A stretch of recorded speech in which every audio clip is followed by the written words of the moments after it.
Assalamualaikum warahmatullahi wabarakatuh. Halo teman-teman, perkenalkan saya Lucy Handayani, mahasiswa UIN Sayyid Ali Rahmatullah Tulungagung, program studi Pendidikan Agama Islam.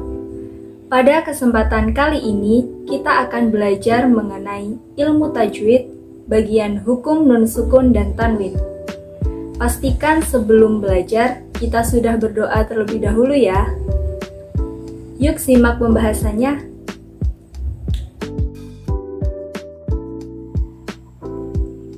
Sebelumnya, apa sih yang kalian ketahui tentang ilmu tajwid? Ilmu tajwid merupakan ilmu yang mempelajari tentang tata cara membaca Al-Quran dengan baik dan benar. Kali ini, kita akan membahas hukum nun sukun dan tanwin jika bertemu dengan huruf hijaiyah terdapat 4 hukum. Yang pertama, idhar halki. Yang kedua, idgham. Yang ketiga, iqlab. Yang keempat, ikhfa hakiki. Hukum nun sukun dan tanwin yang pertama, idhar halki. Idhar secara bahasa berarti jelas. Sedangkan menurut istilah, jika ada nun disukun atau tanwin bertemu dengan salah satu huruf halqiyah atau huruf yang keluar dari tenggorokan yaitu hamzah, ha, ha, kho, ain, ghain, maka dibaca jelas tanpa mendengung. Contohnya, an'amta, terdapat nun disukun bertemu dengan huruf ain. Cara membacanya jelas, an'amta. Contoh yang kedua, alimun hakim, terdapat dhammatain bertemu dengan huruf ha.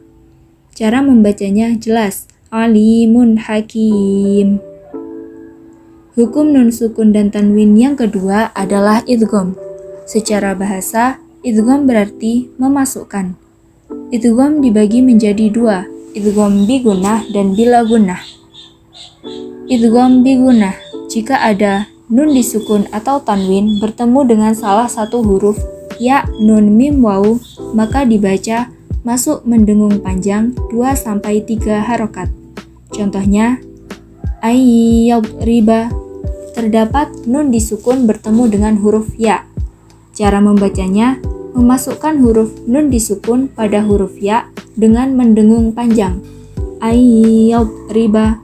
Contoh yang kedua, yauma idzin na'imah, terdapat kasrohtain bertemu dengan huruf nun. Cara membacanya, masuk mendengung panjang 2-3 harokat. Yauma idzin na'imah. Idgham yang kedua adalah idgham bila gunnah. Jika ada nun disukun atau tanwin bertemu dengan salah satu huruf lam ro, maka dibaca masuk tidak mendengung. Contohnya, illabistum, terdapat huruf nun disukun bertemu dengan huruf lam. Cara membacanya, memasukkan huruf nun disukun ke huruf lam tanpa mendengung. Illabistum. Contoh yang kedua, ghafurur rahim, terdapat dhammatain bertemu dengan huruf ro. Cara membacanya, masuk tidak mendengung. Ghafurur rahim. Hukum nun sukun dan tanwin yang ketiga adalah iqlab, yang berarti mengubah atau menukar. Secara istilah, jika ada nun disukun atau tanwin bertemu dengan huruf ba, maka dibaca mengubah pengucapan huruf nun disukun atau tanwin menjadi mim disukun dengan mendengung 2 harokat. Contohnya, mim ba'di, terdapat nun disukun bertemu dengan huruf ba.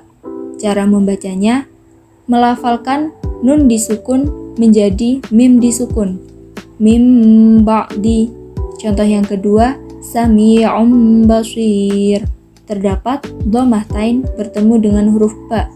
Cara membacanya, melafalkan dhammatain menjadi mim disukun. Sami'um basir. Hukum nun sukun dan tanwin yang keempat adalah ikhfa hakiki. Secara bahasa, ikhfa artinya menyamarkan.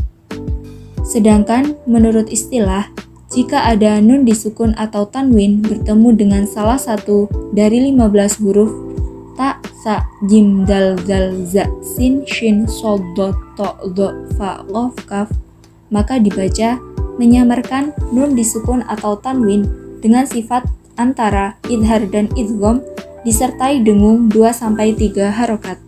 Contohnya, min dzikri, terdapat nun disukun bertemu dengan huruf zal. Cara membacanya menyamarkan di antara idhar dan idgham. Min dzikri. Contoh yang kedua, yauman kana, terdapat fathatain bertemu dengan huruf kaf. Dibaca menyamarkan di antara idhar dan idgham. Yauman kana. Dari pembahasan kali ini dapat disimpulkan bahwa